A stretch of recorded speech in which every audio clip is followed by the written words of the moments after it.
Hi all, welcome to football arena. സമീപ വർഷങ്ങളിൽ നിരവധി സൂപ്പർ താരങ്ങളെ വാരിക്കൂട്ടിയിട്ടുള്ള ക്ലബ്ബാണ് PSG. നെയ്മർ ജൂനിയറെ ആയിരുന്നു അവർ ആദ്യം കൊണ്ടുവന്നത്. പിന്നീട് കിലിയൻ എംബപ്പയും അതുപോലെ തന്നെ ലയണൽ മെസ്സിയും ഒക്കെ വന്ന് സെർജിയോ റാമോസ് ഉണ്ടായിരുന്നു. PSG ഏറ്റവും വലിയ ലക്ഷ്യം ഒരു UCL കിരീടമായിരുന്നു.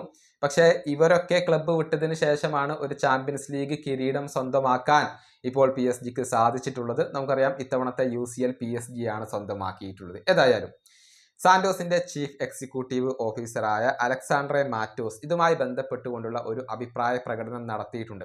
അതായത് നെയ്മർ ജൂനിയർ വന്നതോടുകൂടിയാണ് PSG എന്ന ക്ലബിന്റെ നിലവാരം ഉയർന്നത്, അവരുടെ മെന്റാലിറ്റി മാറിയത്. അതിന്റെ ഒരു ബാക്കി പത്രമായിക്കൊണ്ടാണ്, അല്ലെങ്കിൽ അതിന്റെ ഒരു ഫലമായിക്കൊണ്ടാണ് ഇപ്പോൾ അവർക്ക് UCL കിരീടം നേടാൻ കഴിഞ്ഞത് എന്നൊക്കെയാണ് അലക്സാണ്ട്രെ മാറ്റോസ് പറഞ്ഞിട്ടുള്ളത്. അദ്ദേഹത്തിന്റെ വാക്കുകൾ ഇങ്ങനെയാണ്: ഒരുപാട് കാലം യൂറോപ്പിൽ മികച്ച രൂപത്തിൽ കളിച്ച താരമാണ് നെയ്മർ ജൂനിയർ. PSG ലെവൽ തന്നെ ഉയർത്തിയത് യഥാർത്ഥത്തിൽ നെയ്മറാണ്. ഇബ്രാഹിമോവിച്ചിനെ കൊണ്ടുവന്നുകൊണ്ട് ഒരു മാറ്റത്തിന് വേണ്ടി അവർ ശ്രമിച്ചു, പക്ഷെ അത് ഫലം കണ്ടില്ല. എന്നാൽ നെയ്മറെ കൊണ്ടുവന്നതോടുകൂടി അത് ഫലം കണ്ടു. നെയ്മറാണ് PSG നിലവാരം ഉയർത്തിയതും മെന്റാലിറ്റിയിൽ മാറ്റം വരുത്തിയതും. അതിന്റെ ബാക്കിയായിക്കൊണ്ട് തന്നെയാണ് അവർ ചാമ്പ്യൻസ് ലീഗ് കിരീടം നേടിയിട്ടുള്ളത്. ഇതാണ് സാന്റോസിന്റെ CEO ഇപ്പോൾ പറഞ്ഞിട്ടുള്ളത്.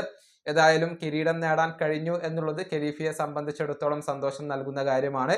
ഈ ഒരു കിരീടത്തിന്റെ ക്രെഡിറ്റ് അത് എല്ലാവർക്കും അവകാശപ്പെട്ടതാണ് എന്ന് PSG നായകനായ മാർക്കിഞ്ഞോസ് പറഞ്ഞിരുന്നു. മുൻപ് കളിച്ച സൂപ്പർ താരങ്ങളുടെ ഒരു അധ്വാനത്തിന്റെ ഫലമായി കൊണ്ട് തന്നെയാണ് തങ്ങൾ ഈ നിലയിൽ എത്തിയത് എന്നുകൂടിയായിരുന്നു മാർക്കിഞ്ഞോസ് പറഞ്ഞിരുന്നത്.